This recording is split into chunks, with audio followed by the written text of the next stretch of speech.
but we would be going around some of the polling centers to get you the ongoing spot counting as expected. And of course, we would also then look in other development as far as the elections is concerned as we continue this coverage. So once again, thank you so very much for joining us. And of course, as you have been following with us since in the morning, we have been crisscrossing in different areas, different constituencies, talking to different people, and we have brought you different reactions as well. You heard from different candidates and some of the people also who went out to cast their votes. And equally, the president was part of those people that has spoke to the media, and you have got his reactions as well live on Africa TV. And we will keep, of course, keep bringing you more developments and reactions as well. So it is a very crucial moment as far as the voting is concerned. As far as the voting also has been closed, now is a moment of collating the votes and all that is needed to be done rightly and spot counting. And I know here towards, in the evening, we would probably start receiving results of some of the different polling centers. And later in the night, the official announcement of the results for each of the consequences, of course, the constituencies would be done by the Independent Electoral Commission chairman. So, Binta, good to be back as we continue this live coverage, and we would now be waiting to have the development from the different polling centers as far as the counting is concerned. Right, welcome back to everyone. We are just saying we are back and we are going to continue our live streaming, of course, like we usually do, bring you all the updates when it comes to the results from across the country. And just keep tuning and you will see or hear everything that is happening out there through us. All right, thank you very much. su ko defee mbokk yi ñu gërëmaat leen bu baax a baax comme ni ngeen ko xamee depuis suba ñu ngi ànd ak yéen ba léegi ci li nga xamante ne mooy ci woote député yi teew ci réew mi depuis suba bi nga xamante ne mooy juróom-ñetti waxtu si suba li dañ dal di commencé li nga xamante ne mooy voting bi fu nekk nii nag ñu jàpp ne li nga xamante ne mooy voting bi tëj na officially ci réew mi mooy fi nga xamante ne daal bu nekkoon te place bi nga xamante ne nit ñi dañ bari ba nekk ci line bi bu juróomi waxtu jotee xam ngeen ne waxtu boobu leen joxe woon bi nga xamante ne si lañ waroon a jeexal wala tëj li nga xamante ne mooy béréb votékaay yi ci réew mi loolu nag jàpp nañ ni officiel am na wala war naa am fu ne ci réew mi jamono ji fu mu nekk ni nag suñ ndaw yi delluwaat nañ ci ground bi xam naa ci kanam tuuti incha allah nañ leen indil développement yu am solo li aju ci wàllum li ñoo compté carte waaye xam ngeen ne loi bi nu mu ko tëralee na mooy ci polling centre bu nekk bu gannaaw bi voting bi tëjee si la ñoo commencé nag dajale li nga xamante ne mooy carte yi spot count lañ koy wax wala lañ war a def ci li nga xamante ne mooy ci polling centre bu nekk bu boobaa nag xam naa ne ci kanamee yenn results yi ci polling centre si dana commencé génn waaye nag li nga xamante ne mooy global results yi mooy gannaaw buñ boolee yépp li aju ci constituency bu nekk loolu ci kaname ci ngoon amaana si la ñu war a xaar loolu ki nga xamante ne mooy chairman bu IEC di Aliou Momar Njie si la ñu jàkkaarloo ak waa réew mi dal di joxe results yi bu boobaa tamit lépp li nga xamante ne xew na da ngeen koy seetaan live ci Africa TV comme ni nga ko defee suba bu léegi ñu fàttali rek ne bi mbir mi tàmbale ba léegi ñu ngi war nañ ci gox yu bëri ak goxaat ci réew yi pour am indil leen développement yi xamal leen tamit élection bi naka la nekk di demee ñu jàpp ne tamit amuñ wala dégguñ benn incident bi nga xamante ne am na bi tax na gàllankoor wala jafe-jafe bi am ci yenn béréb yi ci biir réew mi su ko defee loolu ñu jàpp ne dafa am solo bu baax a baax waaye xam naa ci kanam tuuti ma bàyyee Binta mu tënk fu ñu tolloogum ci li nga xamante ne mooy ci élection bi ci kàllaama Mandinka ñu ñëw ñu fàttali leen ñaata candidate ñoom ñoo samp seen ndënd ñaata góor ñaata jigéen waaye tamit région bu nekk ñaata candidate ñoom ñoo fa nekk ñu fàttali leen loolu su ko defee nag amaana ci kanam tuuti ñu mën a jokkoo ak suy ndaw yi ñu mun ñoo indil sport counting bi fan la toll ak naka la yëf yi nekk di demee Binta. Muruntanan na kota ke purkaitan dale hani fo sain be continue kan live streaming na jang Africa TV sain tentin dum kabirin carte fayo sain abedamin tentin ye bundalu sorone sain tentin carte fayo bantale sain abeda tentin control to taje andun na mol deploy le dulal to taring purkaji we mune fon be kerin jeto andun comme Amadou ya fa nyamin tuman don nibe diam lay be afala mole mine be banta jeto anim fanam tendalla sign tenti min baturo min be kering wala min nyinti ko sport counting e kam minke comme like ni quartier fayo ke jeni je kontiro ke pour ka itande ni parti quartier be ta ya be ke nyokan ya ki independent electoral commission e saje wol fana official results soldi because ntol fongota dilal la no comme mol safako do results will announce tale o man announce bari independent electoral commission wala la duty mu wala la doko mu pour ka official results sol dial bar ni ya di nyamin tol ka dundi wala nyama comme na ke nyami presidential election do be kala wala nyama hanifo sang nalbe jibero la do ba fulale ko ali continue jibero la tumando ning ala sonta albabe kalam tala min be kere musibbe fulbe kalam ananda hore ma yon dara men feyno do ay Africa TV men artani on do kadi pour kontingol ko ananda hore ma ko dum wonene hollude on ko dum woni affaire election on feyno do non sport counting heddi joni ka won do fi halugol election on joni comme weddayogol kartagal dum don gasino joni ko fi compte gongol joni ko dum heddi tele compte gongol non ko sport counting ko dum woni si gasi son hawki kartaji mon din ko don e don kontete si konta ma ha pari non on say ko don wattu kala goh mo ananda hore ma no heede ton ko on wattu be ƴettata kartaji din be jonna IEC ben don kadi ara jonna jonira wada announce official of course official results on ko dum woni results ji ananda hore ma ko din iwata IEC Amadou ande pulangal ne wonde musikile wiye ko cedde de mo buri nande pulangal mi anda carte den ko be weddoto walla ko be weddoto walla ko be hokkire kono anyway kono wiɗɗa noon rek si Allah jaɓi yeeso seeɗa rek comme no wiɗa noon ɓay gila suba ide minen wonde maw min gadana fi élection no woni yarde noon kande leydi hannde ɗon anndi wote député ɓe nobbinta wiri noon rek sport counting ko ɗum sanani rek woni kaɓe weddi carte en ɗon si ɓe pari tun ko ɗon contete hara fof no dari ci Allah jaɓi si dow ɗum ɗon noon ham ci yeeso seeɗa si Allah jaɓi min adduna on kadi sport counting o honno woni yarde walla si ɓe continue carte e mo ɓe ko jelu heeɓi ɗum ɗon nomi andi ko yeeso wonta constituency mo kala komo ɓe ko jelu heeɓi e kadi gagné ɗon ko hombo ɗum ɗon ko IC haalta ɗum no binta wiri noon andi noon ɓoyata social media on réseau ji hewɗi yalta e whatsapp because voting polling centre mo kala koɓe conti sport counting on sport counting ɓe hendoto résultat ɗi ɓe waɗa natal waɗa sen whatsapp groupe so ɓe waɗa ɗum tasar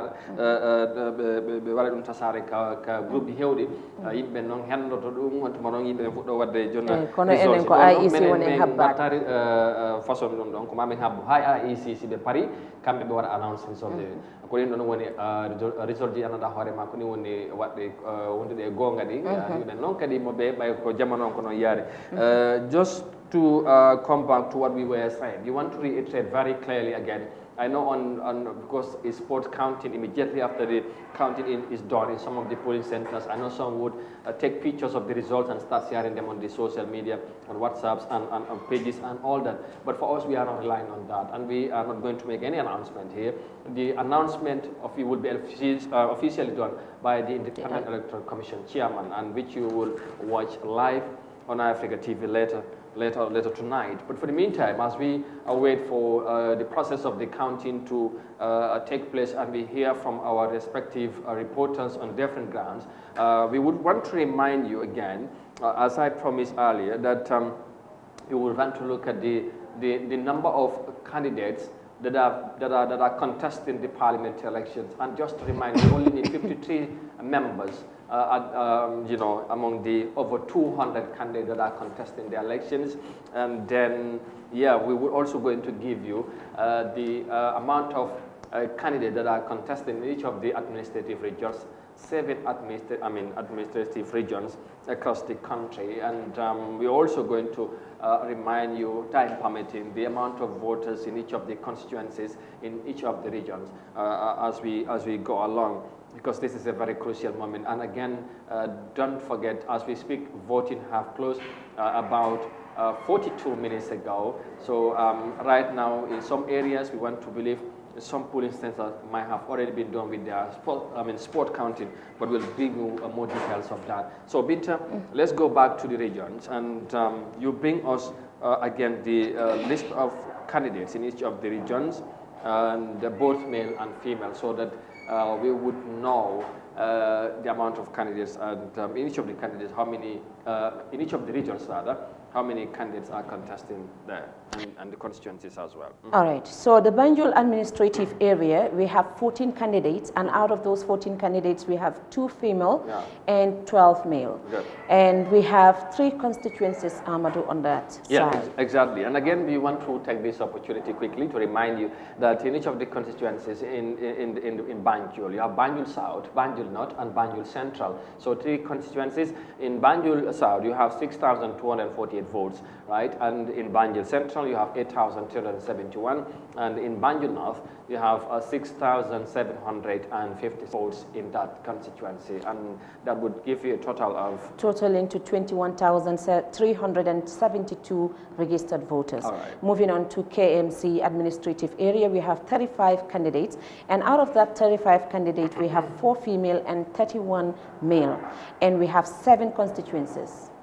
All right, and the 7 constituencies in the Kanifing municipality as follows. We have Latrikunda Savage with 36,851, and you have Talending Kunjang constituency, 20,034 votes, and you have Bunduka Kunda constituency, you have 23,740 votes, and you have Serekunda constituency, you have 13,969, and you have Serekunda West constituency, we have 44,387 votes, and you have Josuan constituency, you have 26,950 votes, and in the Bakau constituency, we have 13,869 votes, and that would give us a total of 179,800 registered voters. Right. Moving on to North Bank region, we have 33 candidates, and out of those 33, we have only 2 female candidates,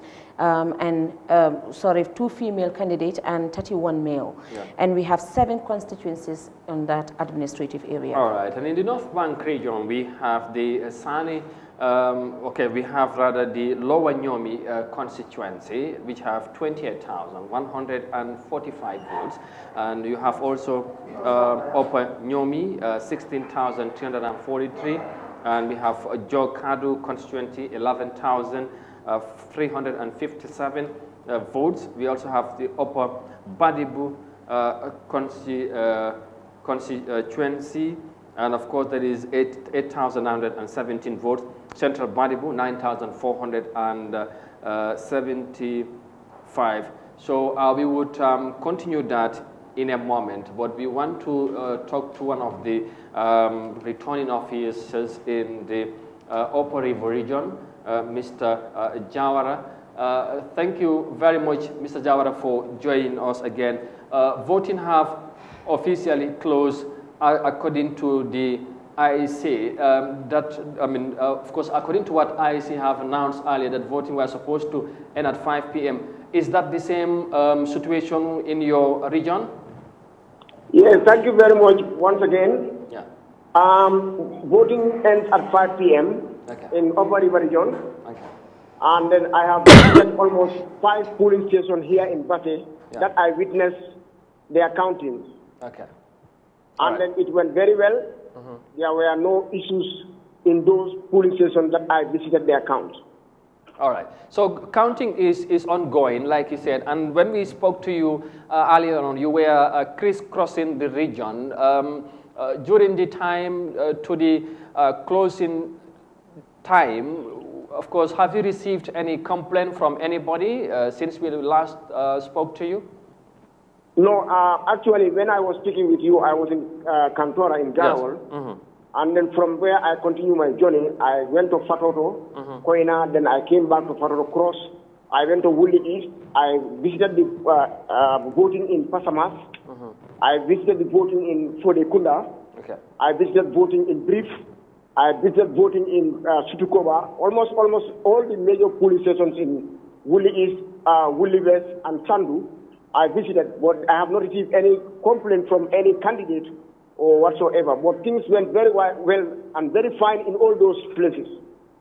All right. Now, of course, as we speak, I know people would be anxiously waiting for the results. But first, let's talk on the issue of the voter turnout. You were very hopeful that the turnout was going to be okay or fine in that region. But overall, how would you assess, the level of turnout in your region compared to what you were expecting? Yeah, at the time I was going around in most of those polling stations, I have been in contact with the presiding officers, asking them how many came out to vote. But most of the stations, at the time I was visiting, some of them were 60% at that time when voting doesn't end. But some were 60, some were 50, some were 55% at the time when I was passing those polling stations. But I am very hopeful that most of them, the turnout will be very fine. But it cannot be like presidential anyway. All right. Now, in terms of the voter collation and tabulating of votes as well, now, at what time do you think you would finalize everything and then send your final results to the head office here in Banjul or at Kanifing? As I speak to you right now, I am at the collation center in Nasir Senior Secondary School, setting up the collation center, giving every constituency a classroom where they will do their collation. This is where I am. That's where I am right now, preparing the ground. As the presiding officers come, they will be enter into various constituencies of where they are from to collect the final results so that we can send it to election house. Okay. For announcement. All right. Now, as the returning officer in the Upper River region, what word of a message would you send out to the candidates and voters in your administrative area as counting is going? And I know they'll be keenly following and anxiously waiting for the final announcement of the results. What would you tell them in terms of behaviors and what should they do towards the final announcement of the results? Yes, as I speak to you, my message for them is for them to be law-abiding citizens and understand that what is the verdict of the people should be respected. Because the voting went very well, campaign went very well, nomination went very well, and they witnessed everything of the electoral process. Nothing was hidden. So therefore, when any candidate emerges as the winner, should be accepted by other candidates. Okay. All right. Thank you very much, Mr. Kausu Javara, returning officer, IEC returning officer in the Upper River region. Thank you for the update, and we look forward to other development as well. Thank you. Thank you very much, sir. Thank you. Thank you. Thank you so very much for the update. And Binta, yeah, that's the first reaction we got so far from the Upper River region, the returning officer giving us the update. So, I mean, the counting have started and they are on the process. So from he's at the coalition center, and right after that, they would collect all the votes and, everything. And then before they would send the final results to the IAC headquarters for the final announcement.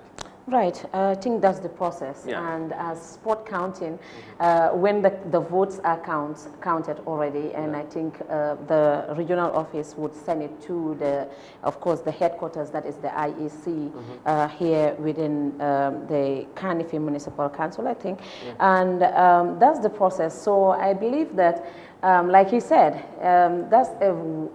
I think the advice is really important at this stage, because after election and counting is done, sometimes some people don't tend to believe the results. Yeah. So I think the advice is really, really necessary at this point. Yeah, indeed it is, and we hope they will heed to the message and to people to be calm and be law-abiding as we all wait for the announcement of the result. But just to remind as you speak, the sport counting has been done in the respective polling centers. I want to believe in all the constituencies around the country. I know the candidates and their supporters and families and loved ones also would be keenly following the development as to how the election panned out. So interesting moment. So we were giving you the amount or the list of candidates in each of the regions, and of course also the number of constituencies in each of the regions and the amount of votes in each constituency. I mean,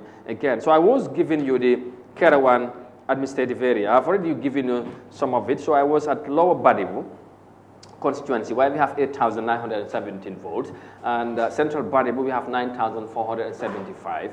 Ilyasa constituency we have 22,448 votes.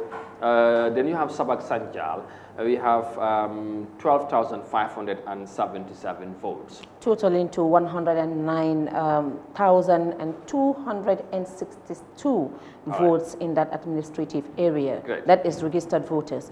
Then moving on to the Brikama administrative area, we have 63 candidates. And out of those 63 candidates, we have 5 female and 58 are male. And we have 12 constituencies. All right, and the 12 constituencies are as follows. We have Sani Mentren constituency, 53,264 votes. We have Olyundum constituency, 50,506 votes. And we have Busumbala constituency, 53,453 votes. We have Combo South constituency, 62,399 votes.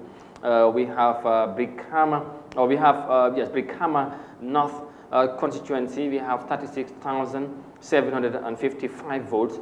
Brikama South constituency, we have 37,720. We have Combo East constituency, 25,643 votes. Then we have Fonyi Bradford, 9,124. Fonyi Bintang, 10,969. Fonyi Kansala, 9,568 votes. We have Fonyi Bondali, 4,767. And Fonyi Jarol, 5,283 votes. That is the number, and we have the total. Totaling to 359,451 registered voters in that administrative area. Okay. And we're moving on to the Mansa Konko administrative area, where we have 33 candidates. Then we have 2 female candidates and 31 male. Then we have 6 constituencies on that administrative area. All right. In the Lower River region, that is in the Mansa Konko administrative area, we have Jara West, 15,045 votes. Then, of course, from that constituency, we will have Jara Central, which have 5,981 votes. In Jara East, we have 10,996 votes. In Kian East, we have 5,053 votes. In Kian Central, we have 7,000 votes. In Kian West, we have 10,381 votes. Totaling to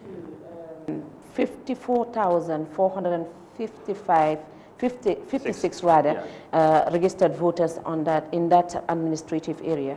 Then we have the Basse administrative area, where we have 25 candidates, 1 female, 24 male, and we have 7 constituencies. All right. Now, and before we get to the Central River region and the Upper River region as well, to give you the list of candidates that the amount of or the number of candidates that are in those regions as well. We want to bring you our first update on this on the ongoing counting of the votes. Our reporter Mam Jibis has visited one of the polling centers, and he would, of course, in Bundung Kakunda, he would give us now the how the counting is ongoing. Let's listen to him. Number bi 203072 moo nekk code number bi results yi nga xam ne moom moo fa jot a am Bakary Ndiaye UDP am na 68 votes. Independent candidate 1 Samba Touré am na 5 votes. Independent candidate 2 Youssoufa Jaite am na 23 votes.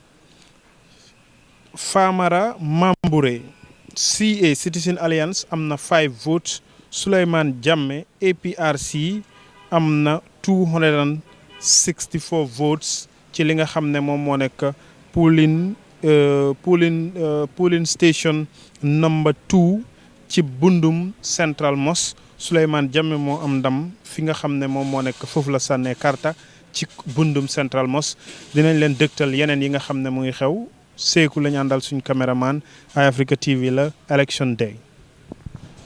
jërëjëf maam ji bi dégg ngeen ko foofu Bundung la ki nga xamante ne mooy Bundung ci ci jumaa bi joxe na benn polling center ci constituency si benn rek la demagum dégg ngeen results yi nuñ tëddee ci fu mu dem ki nga xamante ne mooy Souleymane Jammeh moom moo rawagum foofu moom moo fa raw ci polling center boobu su ko defee benn la ci benn polling li nga xamante ne mooy polling booth sax la ñoo wax ci li nga xamante ne moom fu mu nekkoon soo xam ngeen ne benn li nga xamante ne polling center mun naa am booths yu bëri soo nag léegi-léegi soo benn rek la joxe na nomba bi su ko defee xam naa ci kanam nañ leen indil yeneen ci nu ñoo demee ci kanam incha allah soo counting bi dafa mel ni am na fi nga xamante ne door na te tamit gaaw na ba pare. waaw fi mu nekk nii kon moo gën a am solo pour spot counting bi dafa am solo trop da nga gis ne at least foog naa ne lu bari dina leer daal. parce que di nga xam ne ñii yëpp seen of course seen agency ñu fa ku nekk di nga taxaw nga gis loo xamante ne loolu la sa candidate bi am mbaɗigol min ɓe jiiɓeero wala sain tenting kontiro kumastale na kibartala mi yalan ko wole mam jibiti wole ñing polling station killing ay wole dimol la dami yalan ko Souleymane Jammeh wole ɓe ñaton ka yala ji folo bari ñimu polling station killing neti andum yalan ko polling station ol siyatale andunalon kontiro ñimma ñaka folo bari final results ol wol IEC leɓe wol dealer IEC damale luwas to pruka wodi Amadou. All right, and of course non la wara muna deme. So as you can see, our reporters are on the ground witnessing some of the counting of votes in the different constituencies. So there is one of the polling centers in Bundung, one of the polling booths. Of course, we have just had the results there from our reporter Mabjibi, and of course where he visited is Souleymane Jammeh, who have won in that booth. So we would wait to hear more from them later on. But of course, the final announcement of the each of the constituencies would be done by the IEC. All right. So and you may wonder how many polling centers are in each of the constituency. Is very wide, and there are different numbers. So you cannot determine what will be the final outcome by now at this moment. So keep following, and we'll get you all the development. So let's go back to where we were giving you the list of candidates in each of the regions. So we needed to go to Central River region. So in Central River region, in Sierra, as a Basse administrative area. We have 59 candidates, and we have 4 females among them in the Central River region.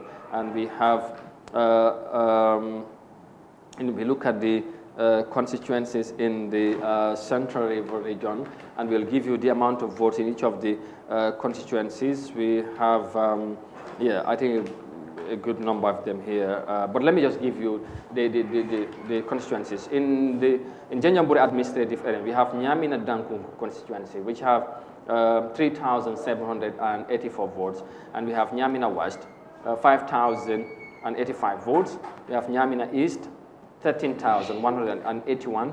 We have Lower Fuladu West, 20,391. Janjambure constituency, 1,600.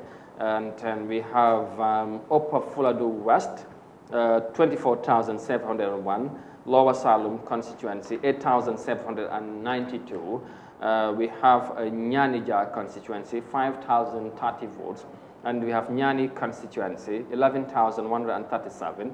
Sami constituency, 13,637. And that would give you 68,877 votes in that region.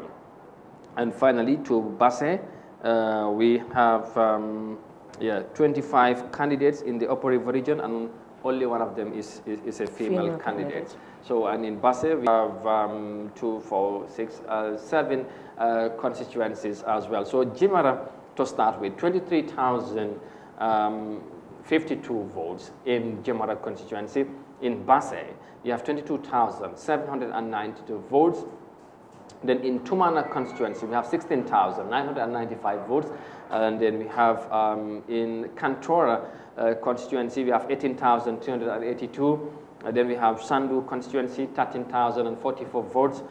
In Woolly West, we have 11,673 votes, and in Woolly East, we have 12,262 votes, and that would give you a total number of 73,185 votes, Binta.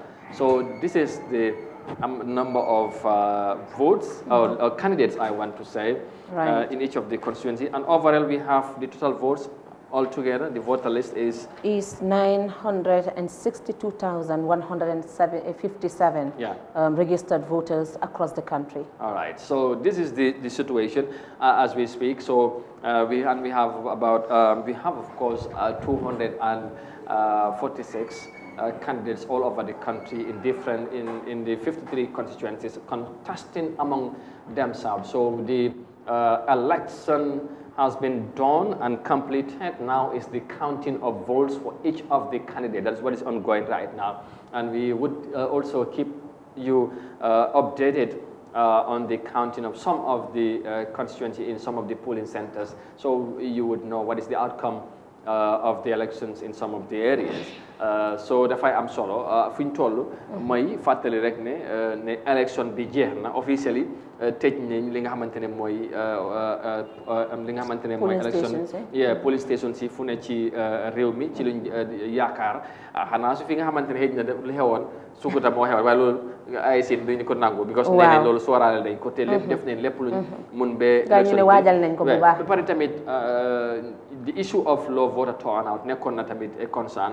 So su fekkee ne trend boobu moo continue eventually mun nañoo wax ne counting bi moom du yaaga waaye tamit voting bi war naa jeex comme niñ ko expect at on time mooy 5 PM. waaw comme niñ ko waxee rek xam nga ñeneen yi doo leen dee mën a prédict dinañ toog ba time bu leen ne moo nekk comme like time boo xamante ne time boobu lañ free rek ñoom time boobu leen foog ne time boobu noonu leen war a dem so mun naa am na ñu bari ñoo xamante ne génnuñ ñoon si suba ñoom time in the afternoon time going towards balaa closer time bi time boobu noonu la ñoo génn pour diggante 3 4 ak 5 waaw balaa 5 dinañ war a génn pour dem of course dem sànni seen karta yi waaye dan dinañ mun a am lu bari mbaate am lu si ñi nga xamante ne moo nekk IEC si kanam tuuti si affaire voter turnout bi xam naa loolu noonu dinañ ñu mën a wax si loolu noonu parce que ñun mënuñ cee wax lu bëri nekkuñ woon foofu noonu waaye according to luñ doon wax depuis suba low voter turnout rek lañ doon wax waaye mën naa am nag mu change within the duration. Exactly xanaa some specific areas yi nga xamante ne dégg nañ fa turnout bi baax na waaye su loolu moom Basse moom comme returning officer nu mu ko waxee moom na jàpp na ne daal am na yenn areas yi nga xamante about 50% ñeneen sax ëpp na 50% nit ñi duñ génn see te foog naa ne loolu baax na te moom démb ci guddi dañ waxoon ak moom wax tamit ak yeneen returning officers si yeneen region si su waaye Basse moom dafa Mr Jawara was very confident mooy amoon na yaakaar bi ne nit ñi dañoo génn because even foog naa ne su ma juumutee ci présidentiel bi waa Basse ñoom ñoo gën a génn pour vote boo xoolee ci ci li nga xamante ne mooy ci élection bi moom demee ak yooyu so loolu am na solo bu baax a baax xam naa ne ci kanam tuuti nañ leen indilaat li nga xamante ne mooy beneen update ci beneen polling center foofu tamit results yi naka la fa demee comme sport counting bi mu ngi continuer di wéy jamono jii nii ñu fàttali rek ne yéen a ngi ànd ak Africa TV ci élection député bi nga xamante ne tey lañ ko doon amal fii ci réew mi mu nekk nag li nga xamante ne mooy li am solo ci nim tëddeegum comme ni ma ko waxee léegi ni mbir bi demee fu mu nekk nii fu mu toll muy ci compte bi nag xam ngeen ne loolu dafa am solo te xam naa ñi nga xamante ne wala ñëpp daal mun naa wax ne jamono ji ñu ngi xaar di xaar bu baax pour xam mbir yi naka la tëddee ci élection bi tey waaye nag ñu fàttali liñ war a jàpp ci élection bi ci results yi lu jaar yoon wala bu déggu bu authentique mooy bu ay si buñ joxe leneen bu dul loolu jàppale ne daal du nekk li taxaw ci ñun tamit ci loolu la ñu sukkandiko te neen leen ko wanale wala indi leen ko live ngeen mun koo seetaan tey ci kanam tuuti xam naa ba gannaaw ba nit ñi ndogoo ñëpp dañooy téye seen télé yi ànd ak Africa TV ci li nga xamante ne mooy ci guddi élection bi tey ñu dikkatal leen results yi ci gox yi fu ne ci réew mi incha allah ngeen déggal ko seen bopp ngeen seetaan ko tamit live ci Africa TV comme ni nga ko yàgg di àndee ak yéen ci ay élection yu passé tey tamit incha allah noonu lay demee fii ci kër gi ñu gërëm leen yéen tamit ci bu baax a baax ci ni ngeen di ànd ak ñun saa su ne di ànd ak ci programme bi mel ni su ko defee Binta ba tax ñu taxaw tuuti li ma laa bëgg a ñu def mooy ci wàllum nombre lim bi nga xamante ne jigéen yu taxaw fukki jigéen ak juróom-ñeent ci xayma historique mun nañu wax ne record bu am solo la parce que boo ko compare ak 2017 ren la ëppa waaye tamit boo seetee ci noonu ñetti jigéen kese lañ ñoo wiinoon ci 2017 ren lim bi ak fi ñu toll est-ce que mun nañ am yaakaar ne ren mun nañu am jigéen lim bi yokku ci néegi député yi ci yaakaar bu ñu am ne représentation bi war naa gën a mun a yaat mu balance tamit surtout ci jigéen yi. waaw comme noo ko waxee rek waaye foog naa ne léegi loolu des na si askan wi xam naa ne fu mu nekk nii daal képp koo xamante ne sànni nañ ko dinañ ko yëg si kanama tuuti waaye nag yaakaar am na Amadou yaakaar am na nit ñi buñ lose hope mun naa am ñu am more women representation rather si house bi than this year than last election National Assembly election waaye nag fu mu nekk ni trend bi daal mu ngi xala change because last year comme noo ko waxee ñoo xamante ne ñoo taxawoon pour gis ne ñu ngi doon vie for the National Assembly election pour dem si néegi député yi ñoo ëppa this year moo ëppa than last year so mun naa am yaakaar am na bu baax waaw again the independent candidates as well gis nañ tamit 2017 42 independent ñoom ñoo taxawoon kenn rek moom moo wiinoon ren nag am nañ about more than 80 of them but nañ ñëw ci loolu léegi ñu dem Janjanbureh wax ak returning officer bi Mr ki nga xamante ne mooy Jawara mu ngi ci line bi thank you very much for joining us once again, Mr. Traore rather. Now we want you to bring us up to speed as to what is the situations like, because vote of course the voting have officially closed, and we want you to confirm, is that the same situation also in your region? Hello? Yes, hello Mr. Traore. Yes, Have voting end at your region as we speak? Yes, you said what? Has voting closed in your area? Yeah. Voting closed at the moment. Janjanbureh, I'm at the Janjanbureh police station. Okay. Yes, and the police closed. It has given me this thing. All right. We are now going to take the collation results to the returning officer to sign, and we send it to chairman. Okay. Before the, yes, at the moment the counting is over at Janjanbureh police station. Oh, the counting is over? Yeah, the counting is over, yes, because in Janjanbureh you have only 2 police stations. Okay, only 2 police stations. Yes. All right. So, and how was the turnout overall in that in Janjanbureh? Well, the turnout is very, very good. Okay. Yeah, it's very, very good. Maybe other consequences, I don't know, but for Janjanbureh consequences, the turnout is good. All right. Now, as the historian officer in the Janjanbureh administrative area, overall in the region that you are covering, what is the level of turnout overall? Have you tried to talk to your personnel on the ground to know how is the situation like? At the moment, I cannot say it because unless I get information from my assistant returning officers in the field, because I'm still waiting for them to get feedback from them. But at the moment, I am at the Janjanbureh police station, where I know the turnout is very, very good, yes. All right. Now, during the election process, have you received any complaint from anybody, especially the candidates, since we last spoke to you? You said as what? Did you receive any complaint from anybody, or especially the candidate during the election period? No. We don't have no complaint because everything is going fine. Obviously, there is no complaint from anybody yet. All right. Now, Janjanbureh is done, the counting is finished, and you are expected to send the results to the head election house in Kanifing. So, are you going to send it all together, or you will just send in each, of course, each constituency when you are finally done with the counting? Sorry. It's noisy. I'm not getting you clearly. Okay, all right. Thank you very much. I know now that you are done with the counting, I know people, it looks like we are hearing some noise. I don't know whether it's a celebration or what, but then we wouldn't even want to ask him who have won in that, constituency, because that's the responsible of the IEC chairman to do, not him to announce, but they have already done their sport camp. Janjanbureh is one of the smallest constituencies in terms of number of votes. You know, I just want to quickly check the number because it's less than. Where is it again? Quickly. Yeah, it's here. Janjanbureh constituency. Yeah, okay, Janjanbureh. Here is it. All right, I will check that quickly because yeah.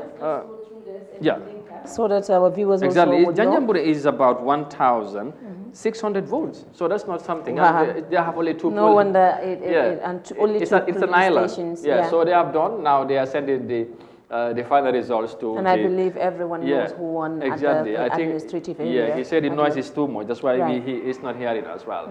Yeah. So you can summarize that. Yeah. So mbadi on mini yalon kalbe jibiro la saintenting of course IEC la official mi yalon ko wole be Janjanbureh administrative area wole ning ndiam ta jang barabe min fo kam mol wole mun ko saintenting Janjanbureh ye dulal soron ne wole mun voting bantale sain bari ye kontiro fanan da mutale kontirol fanan bantale abe da min tenting andung jefon abe da min tenting polling station ye kontirol be ye la kuol be kafule sain nyanta be senna nan IEC la head office jang mi yalon ko abe siri abe kombo kono jang katun jefon abe da min tenting 2 polling stations da mala biji andung ay nyim fana yitande wala mun nyinti ko complaino man nana je wala mo moman naka wosi da yitande comme problème wol min yalon ko comme problème o se sono je o kudo keta jeto sign tenting wala be je bari ay fanan ay dula fanan mami yalon ko mo jamal be wala complain kan turn out o nyi bari ate ko ala administrative area turn out o nyi keta mol fintele kende ke pour kata of course kata carte fayola comme aya fo nyami sakantuma ay min fo comme Janjanbureh ate fo be damin lamin tarawale wala be siring IEC je wala ñim kuma kan all right jërëjëf Binta loolu am na solo su ko defee comme ni nga ko waxee rek ci tënk Lamin Traoré moom moo nekk returning officer bu IEC foofu ci tundi Makati jamono ji nag comme ni nga ko waxee moom élection bi yëpp daanaka jaar na yoon ci ni mu ko waxee moom moo nekk Makati tamit moom moo ko jiite dafa mel ni ñoom gannaaw bi nga xamante ne élection bi jeex na ci juróomi waxtu continent ba ñoom dajale nañ seen carte yëpp xam nañ ku ne ñaata nga am ba fu mu nekk di ñu ngi waaje yónnee li nga xamante ne mooy results yi ci IEC wala boog ci election house bi fii ci Kanifing pour ñu def li nga xamante ne mooy announcement bi xam naa ci kanam loolu nag moom jàpp na ne déggagut wala kenn reportut kenn ne wax ne am nañ ay jafe-jafe ci diiri election bi foog naa nag loolu lu am solo la jàppale ne daal foofu ci Makati lépp jaar na yoon waaye nag moom moo jiite tamit tund bi yëpp mooy region bi yëpp ci boppam mu ngi xaarandi tamit ñeneen ñi ñu def seen liggéey dañ su ko defee ci yeneen constituencies yi bu boobaa buñ dajalee carte yi moom mu jiite ko ñu buñ nangoo yëpp ku nekk li nga am ñu yónnee yeneen ñu des ci IEC house bi wala ci election house pour ñu mun a def announcement bi xam naa loolu ci kanam lay doon incha allah.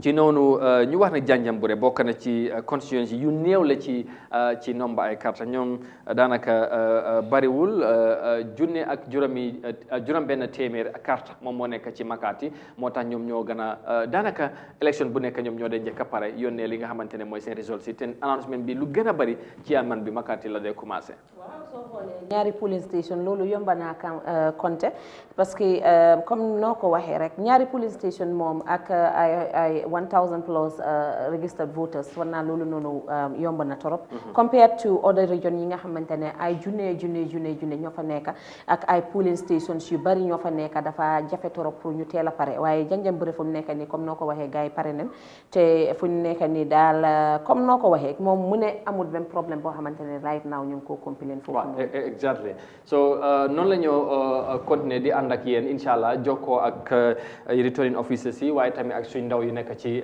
ground bi pour ñu xamal ñu situation bi naka la nekk di demee ci compte bi daanaka waxtu ak lu teg gannaaw bi nga xamante ne si la élection bi tëj election center si leen leen tëj fu mu nekk ni ñu ngi ci compte bi te xam ngeen ne Gambia ñu ngi am système bi nga xamante ne ñëpp ñoo ko naaw mooy sport counting fu ñu voté foofu la ñoo compté li nga xamante ne moom carte yi ci polling center bu nekk ku ne da ngay xam ci but bu nekk ñaata nga am dañ su ko defee ñu boole carte yi ci polling center bu nekk loolu la ñoo defee ba constituency bu nekk ñu xam ñaata polling center ñoo fa nekk ñu boole carte yi dañ su ko defee ñu xam kan moo jiite li nga xamante ne moom mooy constituency boobu kan moo ko win Binta ñu ngi woon ci jigéen yi ci number bi ak independent bi ma ngi doon wax ne daaw ñu ngi amoon 42 independent candidates waaye boo seetee kenn rek moom moo win mooy Basse ren am nañ daanaka 80 something candidates te tamit ñu ngi am yaakaar ne comme survey bi nu mu ko génnee mun nañu am at least maybe 3 4 ba 5 ñi nga xamante ne yaakaar nañ ne war nañoo mun a win ren te président Barrow mu ngi leen doon gërëm ñoom tamit si ñun taxawee pour bokk ci jongante bi. waaye nag ñoom kontaanuñu. waaw because ñu bari ci independent kontaanuñu woon si président Barrow bu baax si kaddu yi nga xamante ne amoon na yoo xamante ne déggoon nañ ko waaye xam naa ne daal comme élection la rek ak campagne during campagne moom kay. ku nekk di nga wax loo xamante ne mooy merloo sa opponent bi pour nga gis rek nga mun a xam wéetaan bi naka la toll waaye Amadou comme nuñ ko doon waxee last year soo xoolee sorry in 2017 soo xoolee ñu ngi amoon like 15 female candidates ñi nga xamante ne ñoo doon jongante waaye 2019 am nañ like ñoo xamante ne dañ ci yokku dem ba 19 female candidates fu mu nekk nii ñi nga xamante ne tey ñoo jongante ak yeneen góor ñi nga xamante ne ñoo nekk tamit si bore bi léegi nag loolu moo fi nekk so da ngaa gis ne from 2017 ak 2019 dinañ gis changes yu bari moo nekk when it comes to female women representation at the parliament waaye nag 19 yi yëpp kenn xamul ndax ñii yëpp dinañ dem si parliament bi ndax dina am ñuy dem ndax dina am ñoo xamante ne duñ dem kenn xamagut ko waaye xam naa ne daal guddi gi daal yëpp dina leer incha allah. incha allah su ko defee noonu la ñu ànd ak yéen incha allah fii ba si guddi gi yëpp ñu ànd ak yéen digtal la li nga xamante ne mooy xew-xew élection yi tey ci réew mi ñu fàttali rek ne élection député yi la xam ngeen ne juróom fukk ak ñetti député yi nga xamante ñoom ñoo war a teew fale ci pencam ndaw réew mi ci Banjul te leen ne war a teew pour ñu xam constituency bu nekk kan lañ fa tànn pour mu jiite waa gox boobu ci fu ñooy dogale ci yu bari li nga xamante ne moom mooy doxal réew mi mu nekk nag li am solo bu baax a baax tey fu mu nekk ni résultat yaa ngay rot ci polling center yu bari xam naa ci noonu lañ leen di koy dictalee ci kanam tuuti suñ ndaw yi xam naa bu yombee rek incha allah nañ ko indi bu baax a baax so loolu dafa am solo so ci jigéen yi tamit yaa ngi doon wax ne tamit lim bi only 2017 can we expect more comme ni ma ko waxee xam naa nag fu mu nekk nii lu mënta am gars yi décidé nañ ba pare. waaw because vote bi moom jeex na tëj nañ ko lim bi rek moom moo ci compté waaye ndax mun nañu am yaakaar bi ak lu ñu so jot a déggagum waaw. soo xoolee out of the 15. waaw 6 ñoo gañe woon. waaye 3 si biir 6 yooyu noonu. ñi nga xamante ne ñu ngi woon si house bi. ñooñu dañ leen nominate woon by président Barrow moo leen nominate woon. yeneen 3 yi nga xamante ne yooyu ñoo desoon yooyu dañ leen électoon ku mel ni Fatoumata Ndiaye ak Fatoumata Jawara Kadi Camara ñooñu ñi ay nit la ñi nga xamante ne seen gox yi ñoo leen yóbbu si House of Parliament bi foofu noonu ki nga xamante ne yeneen 3 yi nag ñooñu noonu they are nominated by President Barrow. ok waaw noonu lay demee waaye ñu am yaakaar ne xëy na jigéen yi. so out of the 15. kon ñetta rek lañ électoon. exactly mooy loolu mooy 2017 so this time number bi am nañ 19 all right so ñu am yaakaar ne xëy na number bi dina yokk ndax jigéen yi bu gën a ñu am jigéen bu représentation bu am solo ci néegi député yi ñu mun a taxaw yeneen taxawaay yu am solo yi comme góor yi ni ñu koy defee waaye li ci munta am Gambien si ak électeurs yi ñoom ñooy design te mun naa jàpp ne sax design nañ ba pare because li aju ci wàllum vote bi su ko defee loolu ñoom vote nañ ba pare su ko defee comme ñu ngi doon wax ci wàllum independence yi ñu jokkoo kenn ci ñoom independent candidate di Alaaji Cissé foofu ci Sabak Sanjal Alaaji ñu ngi lay nuyu ñu am mbégte bu baax am la ci line bi voting bi daanaka mun nañu wax ne tëj na fu ne ci réew mi fu mu nekk ñu ngi ci compte bi waaye yow lan nga ñu mën a waxtee élection bi ci Sabak Sanjal naka la fa demee. waaw fii de moom Sabak Sanjal ñu ngi ci koom alhamdulilah sant yàlla bu baax a baax a baax. nit ñi yaakaaroon ne du ji dina wax dëgg ba neex yàlla gis na si dañ ñu ñëw sànni si kàttan. ok mu doon loo xam ne nag ñu ci sax di jam weeru koor la mu rang loolu ak tàngoor bi nga xam ne ñaa ngi koy jàppal. fii waaye bi ma waxee yow ci sant yàlla daanaka pare nañ.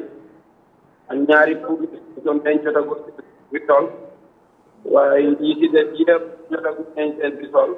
ok so ñu ngi xaar fi nii. voilà ñaari yooyu suñ ko amee rek dinañ mën a wax li nga xam ne mooy ci sama Sanjal. all right léegi balaa ñëw wax ci results yi ak lan nga see séntu ci kanam ñu bëgg a xam rek yow bokk na ci ñi jongante te yow da nga tax demal sa bopp muy independent overall boo si doon def jàngat ci biir Sabak Sanjal ndax mbir mi nu mu demee yow doy na la. waaw soo waxee wàllu independent candidate yi fii ñu bëri understand nan mooy independent. waaye fi mu nekk jamono ji ñu day gën a eew. ñu si bëri fi mu nekk ni soo leen bëgg a imposé leen boo xam ne bëgg ko dinañ ko ko gisee. te ñu bëri understand nañ ne candidate bi fi nekkoon ñu bëggoon ko imposé si kaw. nekkul ci gaay candidate bi. waaw dafa mel ni line bi moo leen a neex lu bëri mënuma ko gis waaye fi mu nekk maa waxee yéen daal. nit ñi ñëpp ñu ko yaa ngi toog li déglu nga xamante ne mooy lool bi. te loolu mooy li nga xam ne moo gën a am solo nii. ok loolu am na solo su ko defee yow fi nga nekk di Sabak Sanjal constituency mun nañoo jàpp ne li nga xamante ne mooy élection bi daanaka donte ne xëj na coow li bari woon na te yow bu ñu doon wax ak yow balaa élection bi amoon nga yaakaar ne ndam li dañ koy jël pour nga teewal waa Sabak Sanjal gannaaw bi élection bi jeexee ndax gom-gom ak yaakaar boobu gën naa dëgër. Alaaji waaw dafa mel ni dem na dafa mel ni Alaaji dem na waaye moom independent candidate la amoon na moom tamit yaakaar bu mag a mag bu ñu jokkoo nañ ak moom ay yoon ci balaa élection bi ci campagne bi ak yooyu pour xam yëf yi naka la doon demee waaye amoon na yaakaar dina win bëgg nañu xam da yaakaar boobu ba léegi mu ngi dëgër ak gannaaw bi nga xamante ne mooy voting bi jeex na fu mu nekk ni ñu ngi ci compte bi ak tamit lan la séntu at the end of the day ndax ndam li dina nekk moom moo ko yóbbu wala boog naka la ko gisee waaye amaana nañ ko amaat ci line bi wala amaat ñeneen ñu yaatal waxtaan bi nii la ñëw àndee ak yéen incha allah ba ci kanam tey ci guddi bi yëpp incha allah ba ñu am li nga xamante ne mooy results yëpp ci 53 constituency Binta nga summarize loolu in Mandinka Alhaji Ceesay independent candidate ci Sabak Sanjal constituency.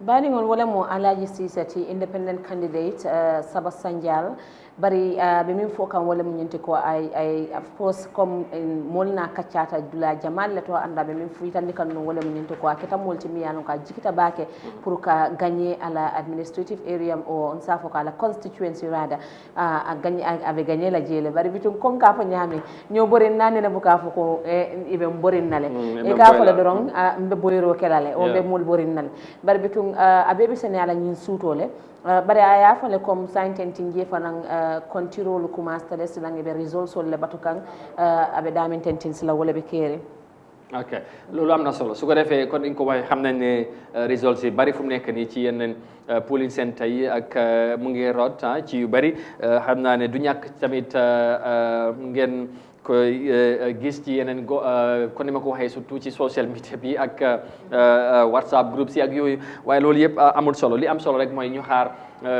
li IEC war a announce ci kanam incha allah ñu ngi yoon di fàttali ci ne ci number of candidates yi nga xamante ne mooy lim bi ñu taxaw ci góor ak ci jigéen dégg ngeen ko ci région bu nekk su ko defee ñu jokkoo ak suñ ndaw yi ci biti Ousmane Diatta mu ngi tamit mu ngi ci biti mu jox ñu update fu mu nekk Ousmane thank you very much for joining us once again. Tell us where you are. What is the situation like as far as the voter counting is concerned?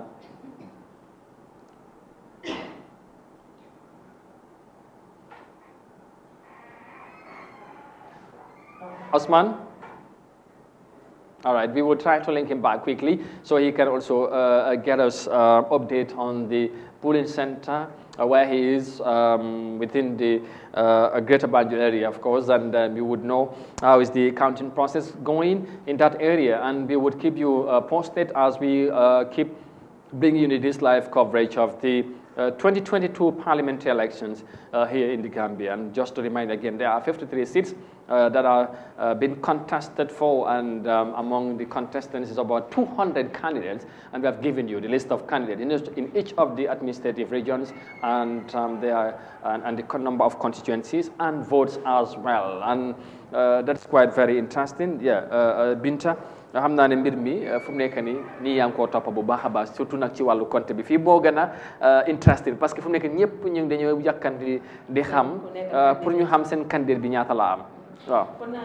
Comme voting bi comme dem it's exciting of course pour nga dem sànni sa karta pour wane yow kii nga bëgg óolu ne kooku moo mun a yóbbu sa constituency waaye nag tamit pour toog nag di xaar results yi is overwhelming sometimes because dangaa ragal dangaa kontaan ba léegi yaa ngi am yaakaar waaye amuloo sa xel dalut waaye comme noonu la rek moom comme Amadou ñun fii daal results yi antuma ñu ngi ñëw ñu ngi toog fii di leen ko jox rek fii ba suba ñu ngi ak yéen xanaa results yi suñ jeexee comme képp koo xamante ne yaa ngi toog di xoolaan di seetaan ay Africa TV si jamono jii nii xamal ne results yi nu ñoo duggee noonu lañ leen ko indilee incha allah. exactly te Binta ñu fàttali rek tamit ne wala ñu wax sax ne comme results yi ni ñoo ñëwee nii xam na am na yenn constituency ci réew mi nit ñi dañ koy bàyyi xel bu baax a baax ak nit ñi nga xamante ñoom ñoo fay compter am na ñenn ñi nga xamante ne nekkoon nañ fa wala dem ñu ngi seek re-election am na ñi nga xamante ne for the first time am na ñi nga xamante ne tamit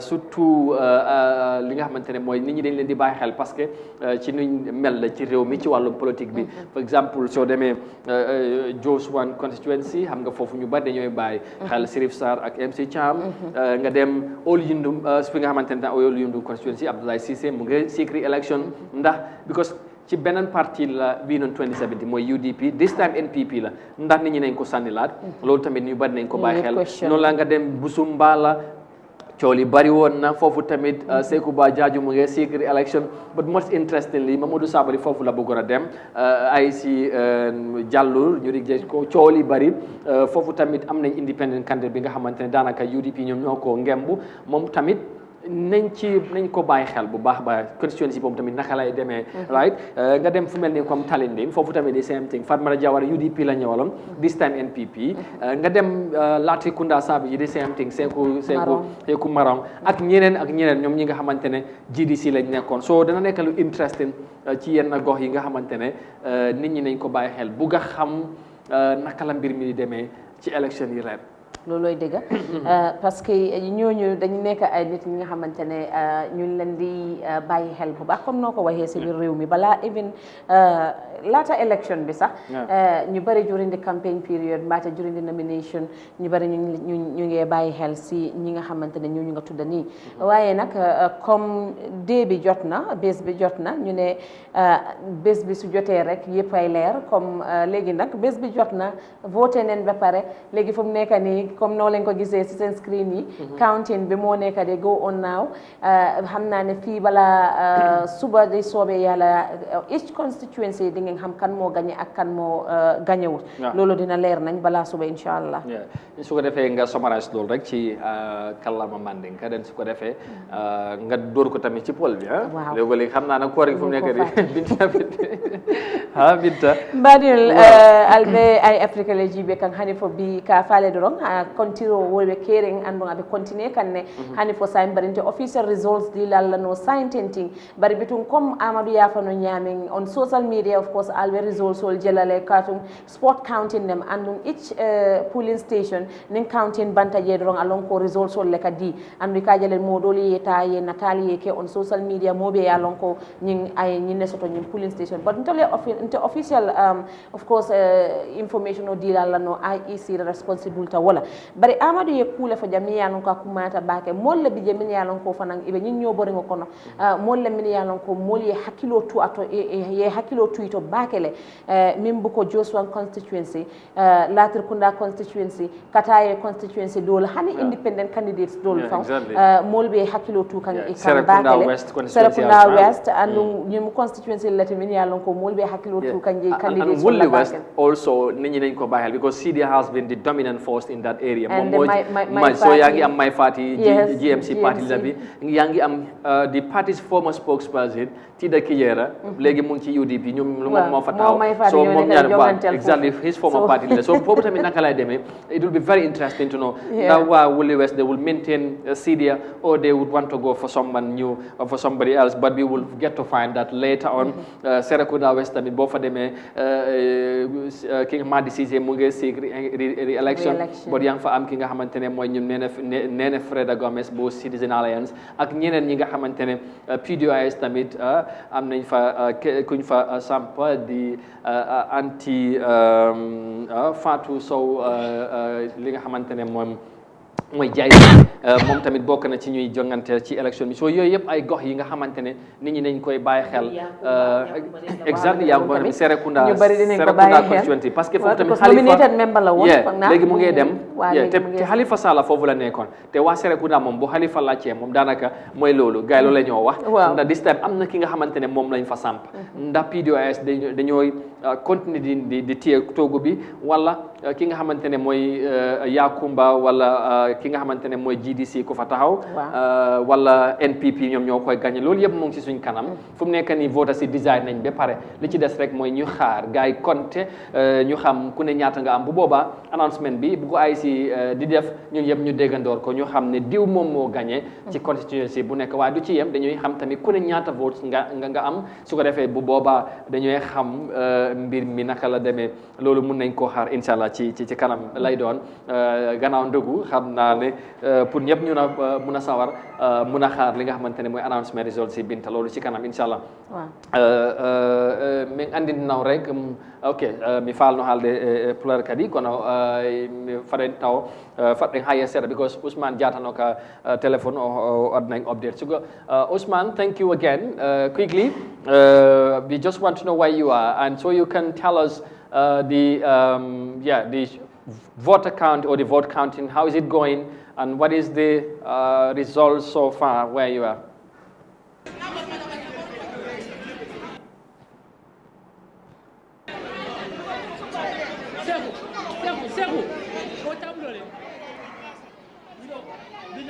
Thank you very much, Amadou. We are at the Sukuda polling station, which is on the Sani mentoring constituency.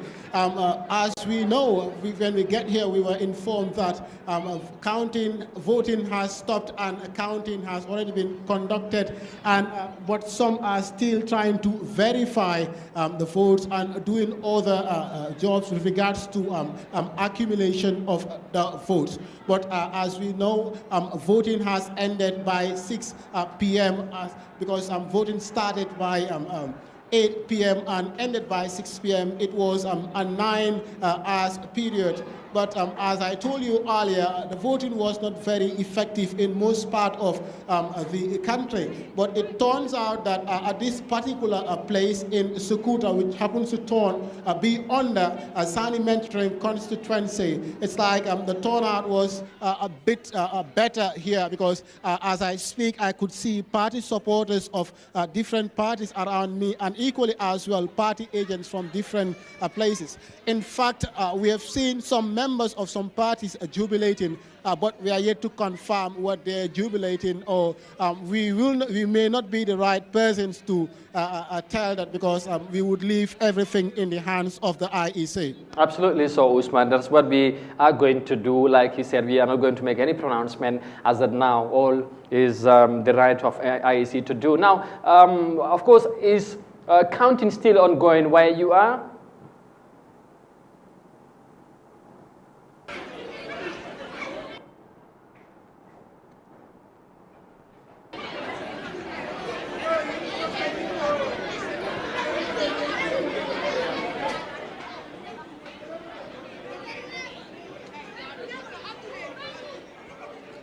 Pardon?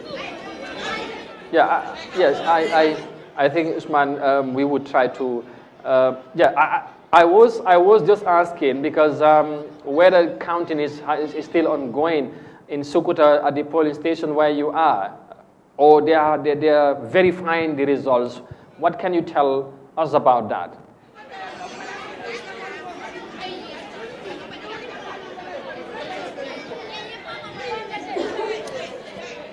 Can you repeat yourself?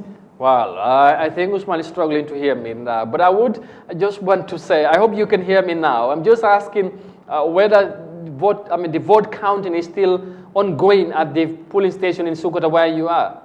It wasn't going, but we are made to confirm that counting has ended, and now all they are doing is more of verification and equally as well accumulation of the votes which were counted earlier.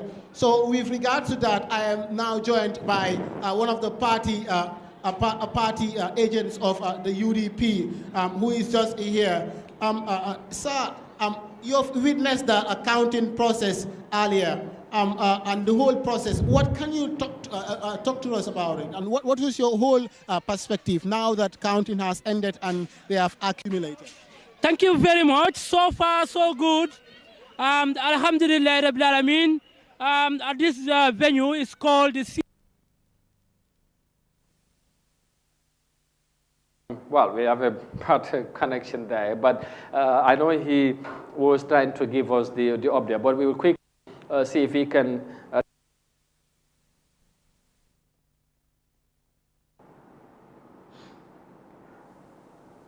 All right. Yeah. Again, we still have to get him right, and so we can hear from the UDP party agent there at one of the polling centers in Sukuta, of course, in the Sanimente constituency. So relatively, Usman is saying the number is somehow better in that area compared to some of the areas. But let's go back and listen to the conversation.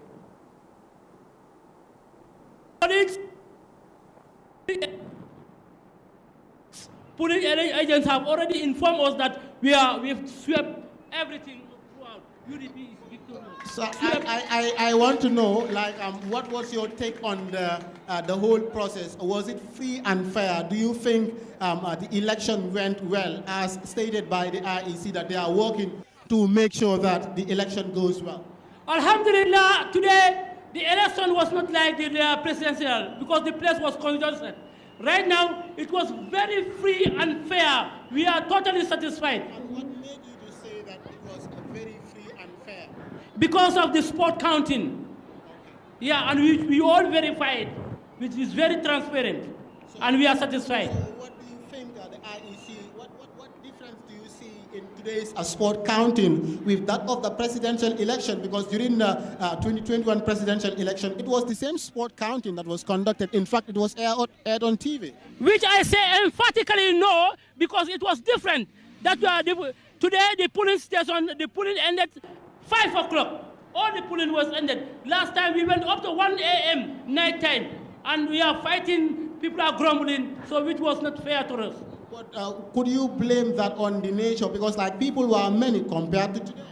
Yes, because of today we are very much satisfied, to be honest, with IEC that the polling end 5 o'clock, daytime is transparent. But that one, it was night, late at night, 1 a.m. Thank you very much for those wonderful insights. That was the party agent for the main opposition party, United Democratic Party of Ousainou Abubakar Dabo. He was here to also monitor the system, and according to him, the information they have gathered from their various polling agents from different polling stations is that the election was free and fair, and part of the reasons that made it free and fair was that there was a spot counting conducted, in fact, which was a normal criteria for the 2021 presidential election. So this was what the guy said, and it could be recalled that this was a polling station that saw the voting of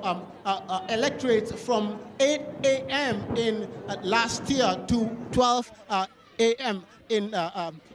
So that made that calls for concern from different Gambians, and to some there was some level of cheating that occurred in the 2021 presidential election.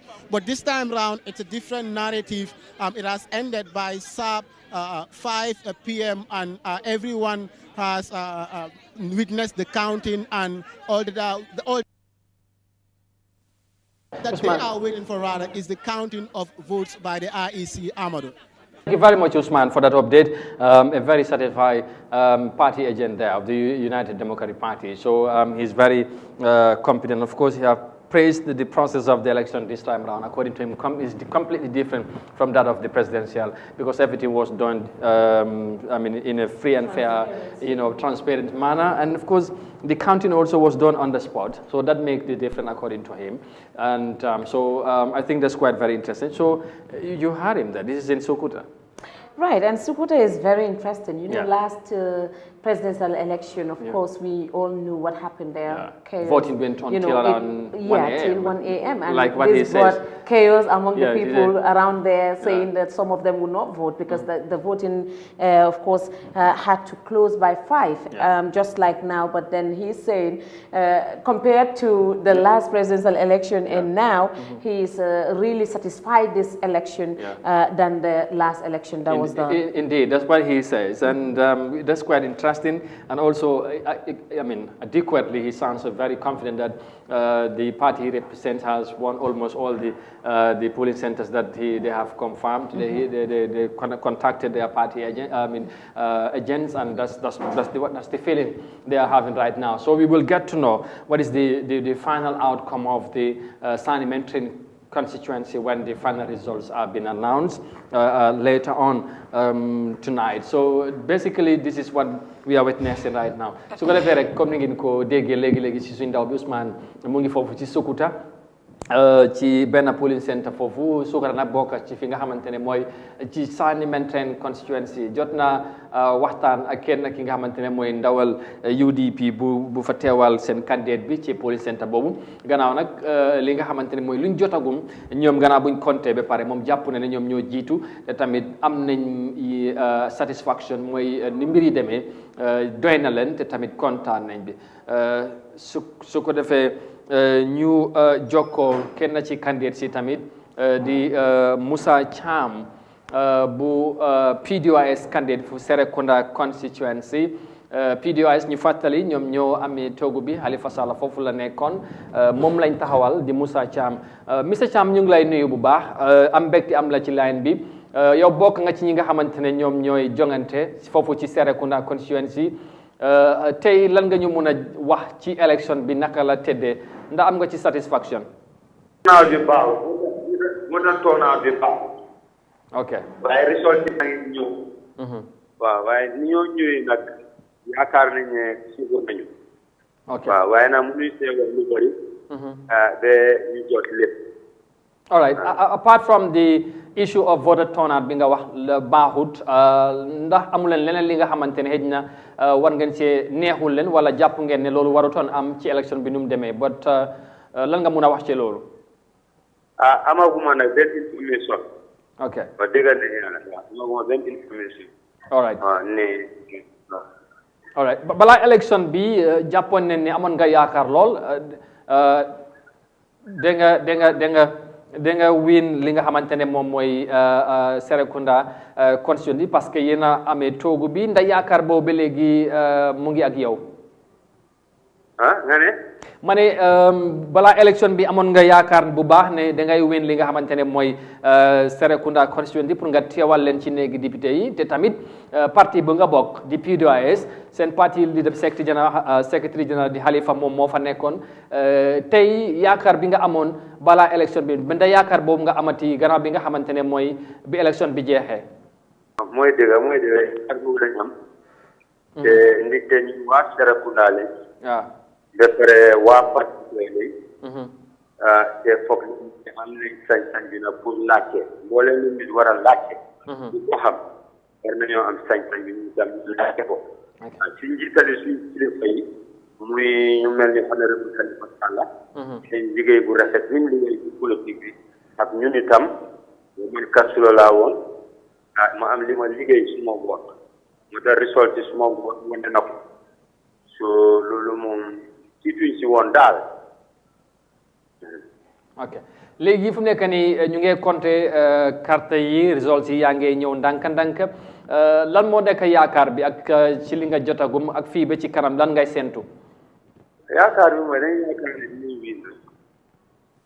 ok all right. waaw loolu la baax na ba ci kanam mooy xaw a jàpp.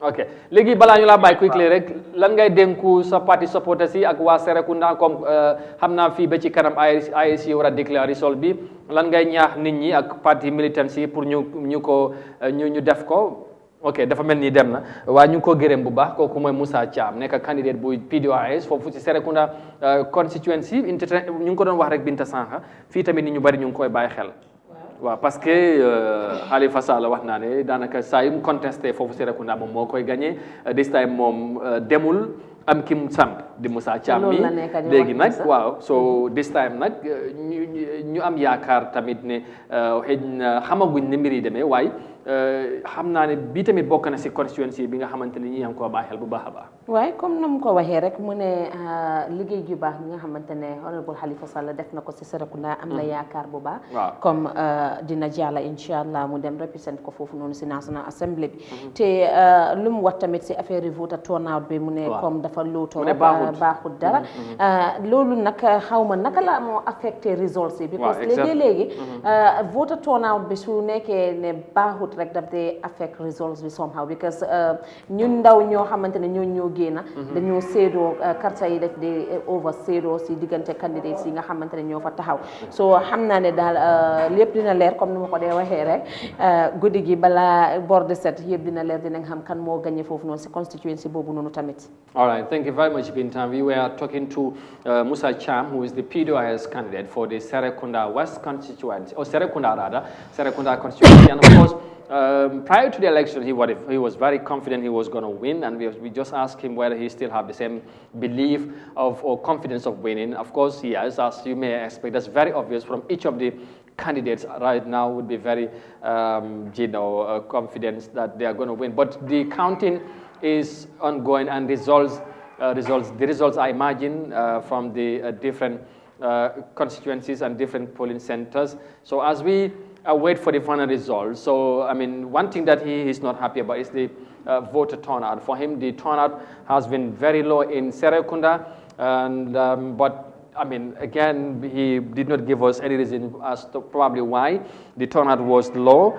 Apart from that, I think they did not have any other concern or complaint that they have received from any of their agents. So now they are all waiting for the final results to see what the Serekunda people have decided as to who will represent them at the National Assembly. That's the level that we are right now, and we will still want to talk to more candidates and people, and of course also our reporters on the ground, so they can tell us, of course, give us development on the ongoing counting right now.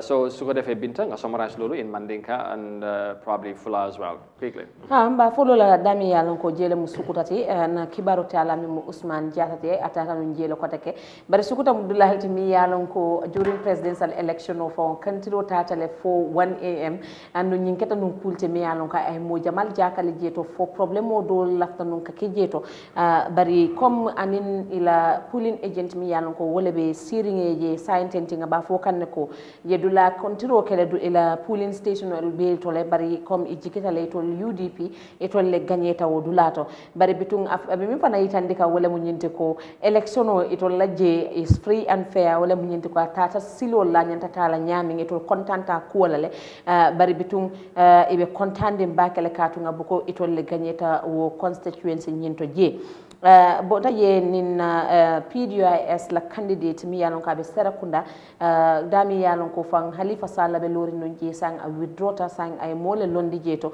wo fana nin ka ciata janne abe min fo kan non wala min yinte ko mol min yalon ko wolle fintita prokata carte fayola imansiya andum wayani ko ya comme aba fo kan nyami bari bitung ay yitandiro fananke comme a jikita baake katu ni ya jibi Halifa Sallah mo molti mi yalon ko ay do ku bale ke nyindulanto andum a jikita le molbe la do ko nyin jolale comme be la carte ke soltala la ya di PDOIS la andum atele bo fa nyaton kaya kanje as the candidate musibe fulbe comme no men woni haalde comme woni hollirde on non fendo do reporter ame mananda horema kanko mo jodani men to kananda horema ko don woni sukuta o yewtidi e mo andanda horema kanko woni pooling agent UDP wondo ton on kono ko yaltini ka hibareji ko dum woni dum kanko mo welti hanon ko ananda horema ko woni election on ton parce que kanko mo yakorne be gagnike be wadi contact himbe benanda horema no e polling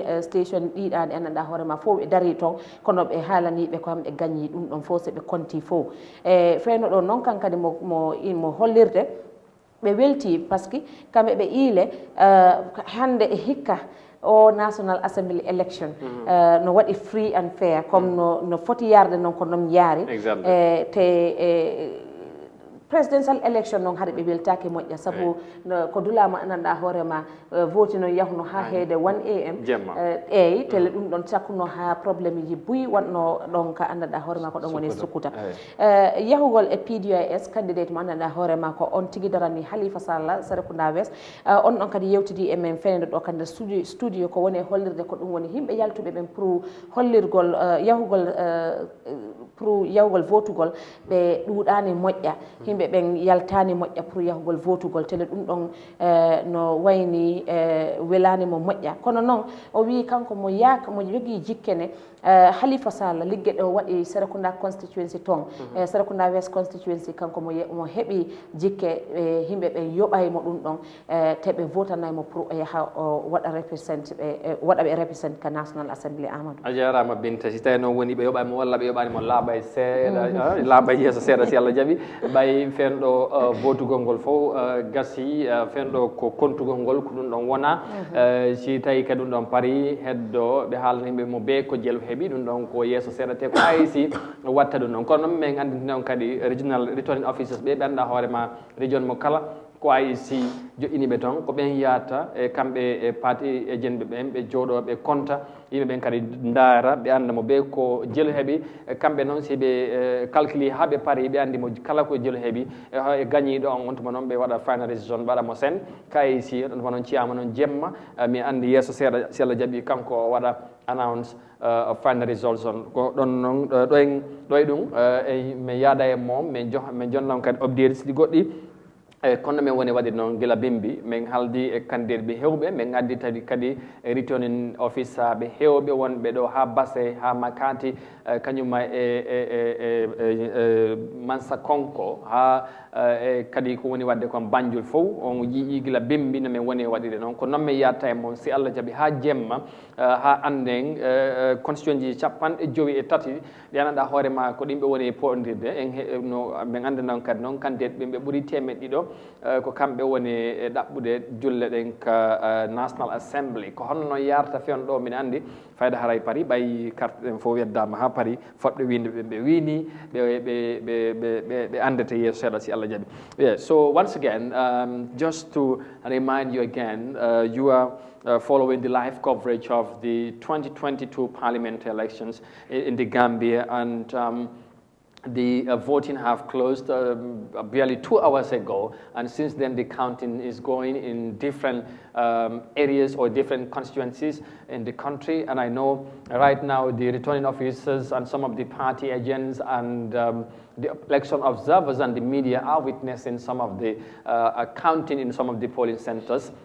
And as we get the results, we would give you updates in some of the polling centers. But of course, you know, the final announcement of the results would be done by the IEC. So you would be with us as we keep bringing you this coverage, so we can give you the opportunity also to hear yourself from the IEC chairman when the announcement is made on the final results later tonight. And again, we have earlier reminded you the amount of candidates contesting for the election. There are over 200 in each of the regions, the list of candidates in each of the administrative regions and the constituencies, and the number of votes also in each of the constituencies as well. So a very interesting moment, but there are still some more interesting moments ahead as we all wait for the final announcement of the results. But of course, basically, results of the different polling centers are emanating down from different constituencies, but we cannot announce those results here right now. Only that we can do,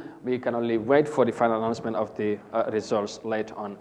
Binta, su ko defee rek kon ni ma ko waxee mbir mi xam naa ne sori na waaye nag li gën a interesting mu ngi si suñ kanam xam naa ne tamit fii ba ci kanam tuuti rek incha allah ñu war a xaar li nga xamante ne mooy announcement because constituency bi mel ni comme Janjanbureh ñoom ñee ne pare nañ fu mu nekk nii xam naa sax war nañ seen résolve seen ba pare te nit ñi nuñ déggee li nga xamante ne mooy fale ci Sukuta ñoom am nañ satisfaction si parti agent benn ci parti di UDP ñoom kontaan nañ ci waaye fu mel ni Serekunda benn ci candidate si Moussa Thiam bu PDOIS moom ni mu waxee dafa mel ni daal turnout bi has been a problem nit ñi daal am nañ ci concern te nag foog ma ne mbégteel la nekku de surprise because ñu bari ñu ngi ko doon wax nañ ne nit ñi teewu National Assembly election lu serious te dafa mel ni feeñ na ci election bi nu mu demee. Why it all comes down to coming along. I think Gambia they need civic education rather. Pour nit ñi waxtaan ak ñoom ñi nga xamante ne ñoo nekk the right authority pour ñu dem around the country comme election yi nga xamante ne yu important comme National Assembly dañu waroon a dem waxtaan ak nit ñi pour won leen the importance of National Assembly elections waaye fu mu nekk nii daal foog naa ne lii jàngat la. Compared to 2017 foog naa ne su nekkee comme nuñ ko doon waxee depuis suba ak léegi. noonu la continuer. waaw léegi nga baal ma Binta ñu jël Alhaji Fall GDC candidate bi foofu ci All Yundum constituency moom tamit ñu dégg ñu xam ci moom naka la mbiri demee Alhaji Mr Fall ñu ngi lay nuyu bu baax am mbégte am la ci line bi yaa ngi live ci Africa TV ñu bëgg a xam rek tey moo nekkoon élection bi nga xamante ne ñëpp noonu lañ doon xaar ci All Yundum bokk nga ñi nga xamante ne ñoom ñoo fay jongante pour néegi toogu député yi tey lan nga ñu mën a wax ci élection bi num tëddee ndax jàpp nga ne yow mbir mi jaar na yoon. asalaamaaleykum maa ngi nuyu Gambia yëpp. maaleykum salaam. di rafetlu élection bi. bi nga xam ne ñëpp génne nañ pour sànni wane ne ñoom tamit dañ am kàddu ci réew. but above all. bëgg naa wax concern about the IEC. okay. bala maa ñëw ci NPP itself. foog naa it's high time pour IEC mun a defar ay loi yoo xam ne nii. ku def problème wala ku xeta tarta rek. dinañ make sure ne rules and regulation or the policy that they are going to put in place mooy. kuñ gis nga def nangam dañoo jël nangami token of votes so yi nga xam ne ne yooyu moom nga amee ci sa gox boobu noonu bi nga ko okoo bi nga def problème noonu. ñu remove for the amount of vote either 20 or 40 or 50 wala 60. okay. so dafa jot trop pour ñu understand the rules yi nga xam ne ni yu ngi ko violate ci in terms of politics in terms of election. I witnessed not what I heard or not what I learned. I witnessed today Abdoulaye Cissé and his group and the NPP are mobilizing, taking pickups, Land Rovers, taking motorbikes. yi nga xam ne dañoo dem jëli nit ñi jox leen $100 ay witness yi jox leen $100 ay jéeg yoo xam ne ni ay jànxar di leen jox pour ñu duga pour ñu dem sànni leen karta. ok foofu dama ko coow ba maa ngi nii suma kër dama oversona because ci naaj bi daal tàngalaa nekkoon ma xam ne am na yoo xam ne nii su ma ko waxee wala su ma ko defee te man maa ngi ut place dafa yàq suma caractère. ok te xam naa ne Abdoulaye Cissé itself moom dëgg daf ñu woon ne he is not capable. ok léegi and he cannot make it. ok léegi Mr Fall ma bëgg a pour mu gën a leer li ngay wax nii because tuuma bu rëy la yow yaa ko fekkee nga gis ko Abdoulaye Cissé bi nga xamante ne NPP ñoom ñoo ko taxawal li ngay wax nii moom moo ko def ak ñi moo àndal pour mu leer because tamit bési élection la tamit ñu bari ñu ngi déglu li nga gis la parce que tuuma bi dafa rëy. Jebel Touré moom moo nekk number one sax ki nga xam ne moom ci boppam moo ma ne man du ma dugga ci suñcu alaaji police station bi te moom nekkul dara NPP lu mooy toppa gaay seen gannaaw te man maa ko gën a am baat foofu noonu tey because man dama taxaw as a candidate man am naa right pour dugga pour xool suma candidate polling agency ndax either is transparent or they have any difficulties whether we can solve it or we can have any information from it. Okay. So who is Jebel Touré or Jebel Cissé mu maa wax ne moom man waruma dugga foofu noonu ok xam nga dafa am Gambia dafa am loo xam ne foog ñu dañ am politique bu salte politique bu tilim ak the same time security yi nga xam ne ni IEC dañ leen fa teg ñoom they don't even defend the sovereignty of the Gambia they don't defend the law of the Gambia. ok léegi because da nga am problème nga dem nga wax leen ko the same time ñoom ñi ngi bu leen kenn mere and the same time ñoom dañ soo leen waxee ne ñoo lan mooy seen rules and regulation mooy pour protéger nit ñi. alright léegi Mr Fall dañ fa teg nit ñi ab sécurité. alright léegi xam naa ne comme pour waxtu rek léegi dafa mel ni am nga ay concerns yi nga xamante ne gis nga la neexul ci élection bi ci loolu ndax mun ne ñoo wax ne yow overall soo defee sa jàngat élection bi ci All Yundum constituency ndax élection yi jaar na yoon wala jaarut yoon ci li nga gis. ci man lu xew suñ ci alaaji jaarut yoon waaye xam nga lu nekk rek dafay firndeel njiit buy jiite réew parce que njiit buy jiite réew si boppam moom si boppam man gis naa woon naa TV tey ma gis IEC ñoom seen boppa they are violating the rule how can IEC says that they are neutral and the same time they are escorting the president into the poll. Okay. My friend, this is not correct. All right. Okay. IEC are not fair. They are not playing a level field of the Gambian people. ok nañ wax dëgg rek te yàlla tax. all right léegi fu mu nekk ni am nga sa concerns wax nga ko dafa mel ni rafetloo yenn taxawaay ci li nga wax IEC ak sa opponent bi di Abdoulaye Cissé ak seen doxalin bi jàpp nga ne lu ñu def àndut ak loi léegi lan nga fas yéene def fu mu nekk nii ndax résultat yi buñ ko annoncé dañ koy nangu wala bu boobaa yow ban taxawaay nga ci fas yéene am fu fekkee ne final resolution bi def nañ ko. Honestly, to be candid with you, the time Abdoulaye Cissé mu ngi doon def loolu or the time the people of Abdoulaye Cissé was doing that. Yes. Man ak Alhaji Ousmane Diallo. ak Aliou Niang Citizen Alliance. Wow. And Pa Modou PODOIS. Is it Pa Modou Diouf or Niang? Pa Modou Ndiaye. Pa Modou Ndiaye was very bitter with them. Okay. But dama ko doon advise di ko wax ne ko Pa Modou, you are a role model.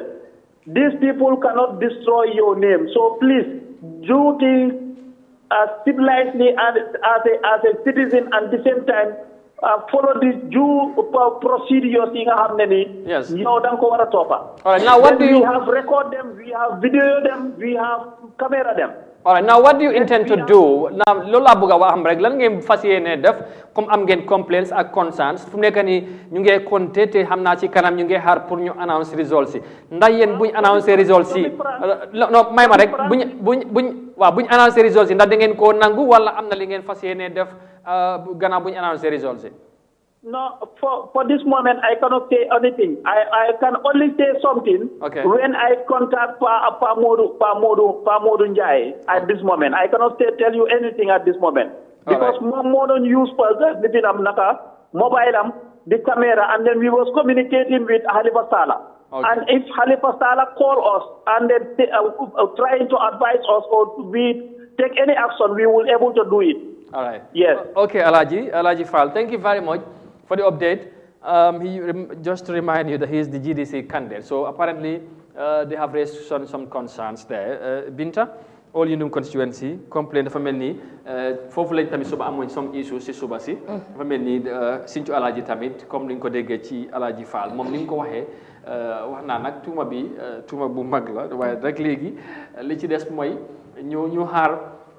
ban réaction moom moo ci am ci Ablaye wala ci IEC ci li nga xamante ne wax na ko. because allegation la so ñun amuñ any proof waaye moom nee na fekkee na ko gis na ko. te am nañ video again so nee na nag the interesting part mooy nee na moom du wax fu mu nekk ni ban position lay jël ndax dina nangu results yi am déet wala dina jël any measure or action at the end of the day so loolu dina xaar xëj na some of his colleagues lan lañ cee d'accord.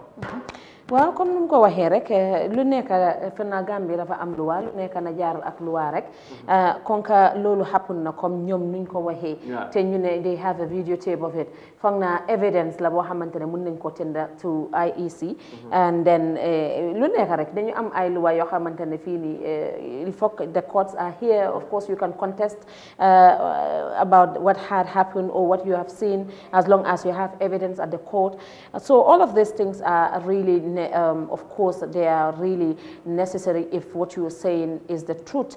But then again, we cannot judge because we were not there and we cannot say anything about this situation. That's why I wanted him to verify. Right. Claims you more def ndax mom moko gis wala dañ ko ko wax. Way amna li nga xamantene mom moko fekke. Légui nak li ci interested moy nañ xaar ñom at the end of the day because jàpp ne am na li nga xamante ne li am waruta am xëy na àndut ak loi ndax moom bu results yi buñ ko annoncé dan nañ ko nangu wala duñ ko nangu wala dañ ko challenge am dem loolu yëpp mu ngi si suñ kanam bot ñoom ñu ne jëlaguñ position soo ñu ngi xaar loolu daal naka lay demee comme mu ngi am disappointment si IEC am disappointment to the NPP am disappointment to the security yi nga xamante ne ñooñu leen deploy si polling station si so foog naa ne lii yëpp fu mu nekk nii daal na jaar ak loi bi daal waaw all right okay su ko defee ñu dem Upper Salum constituency ñu wax ak ki nga xamante ne tamit kenn la ci candidate si Upper Salum di Cherno Gueye moom independent candidate la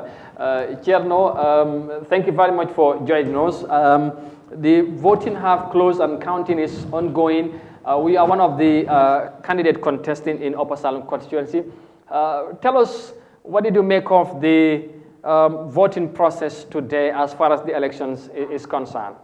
Sorry, can you repeat the question? Hello? Yes, hello, Cherno. Can you repeat the question? Yeah, I just wanted for you to give us your overall assessment or what did you make of the electoral process today? The electoral process, how did it went in the Upper Salum? Are you satisfied overall?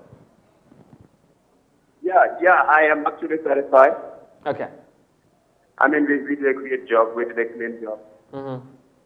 Yeah, we came out, we changed the narrative. We spoke to the people about what the real job the responsibilities of the National Assembly members are. Okay. But then the truth is, you don't expect to turn people around within a few of campaign. Okay. And so the same politics that was there is the same politics that the incumbents use. That is buying motorbikes, buying cooking pots and plates and giving it to people to get votes. And it still works on the people because it has been working for 20-something years. Okay. But I was able to get a good chunk of the vote, even though I lost the election. I think we created some form of impact, and to me that is a win. So yes, I am satisfied with the outcome of today's election. All right. Now, Cherno, you were, like I said, you were very off the beat of winning the elections, and you said, like you just mentioned, you want to change the narratives in Upper Salum.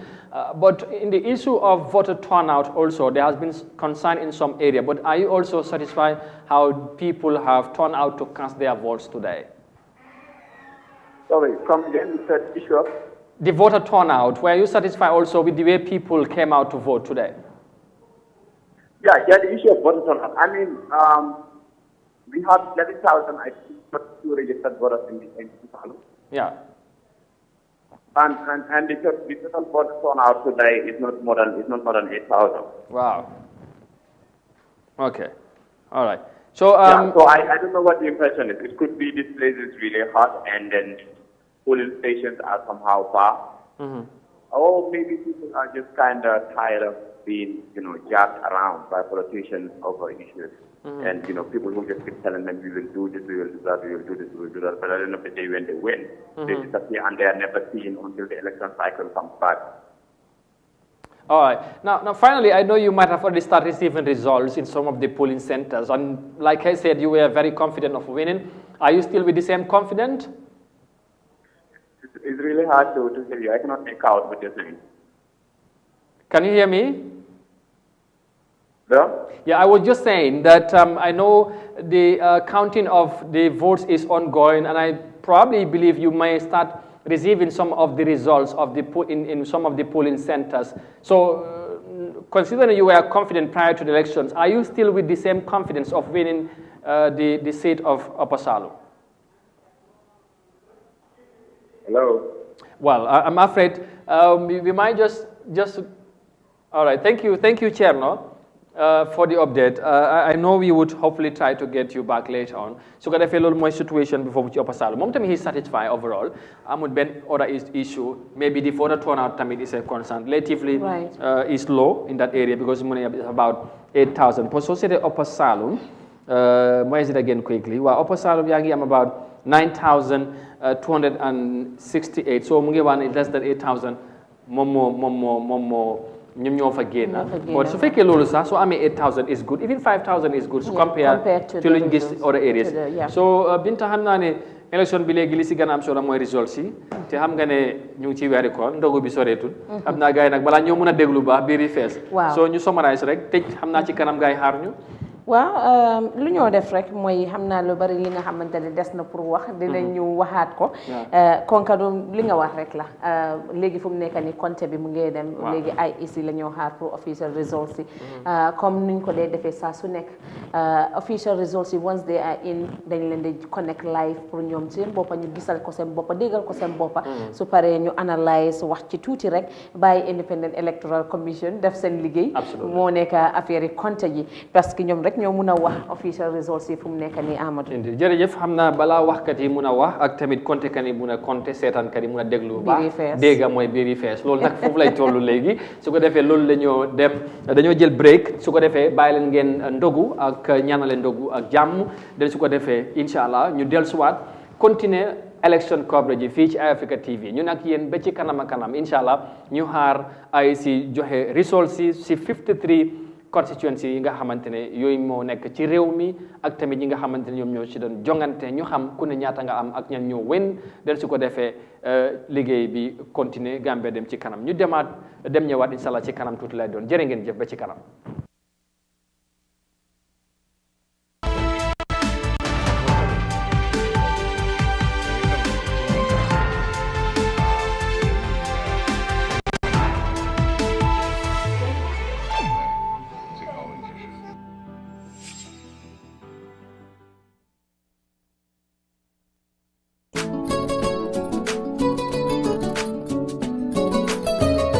Tobacco Control Act 2016 came into force